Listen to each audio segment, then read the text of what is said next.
पासदारान इनकिलाब ने आज आमनाए हुर्मत से गुजरने वाले 3 जहाज वापस मोड़ दिए। पासदारान इनकिलाब के मुताबिक 3 मुख्तलिफ ममालिक के बहरी जहाज़ों को आमनाए हुर्मत से वापस भेज दिया गया। दुश्मन की बंदरगाहों से आने और जाने वाले तमाम जहाज़ों के लिए आमनाए हुर्मत से बंद है। खबर एजेंसी के मुताबिक 2 कंटेनर्स बहरी जहाज़ों का ताल्लुक चीनी फर्म से बताया जा रहा है। पासदारान इनकिलाब ने आज आमनाए हुर्मत से गुजरने वाले 3 जहाज वापस मोड़ दिए। पासदारान इनकिलाब के मुताबिक 3 मुख्तलिफ ममालिक के बहरी जहाज़ों को आमनाए हुर्मत से वापस भेज दिया गया। दुश्मन की बंदरगाहों से आने और जाने वाले तमाम जहाज़ों के लिए आमनाए हुर्मत से बंद है।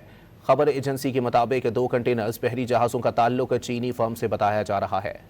पासदारान इनकिलाब ने आज आमनाए हुर्मत से गुजरने वाले 3 जहाज वापस मोड़ दिए। पासदारान इनकिलाब के मुताबिक 3 मुख्तलिफ ममालिक के बहरी जहाज़ों को आमनाए हुर्मत से वापस भेज दिया गया।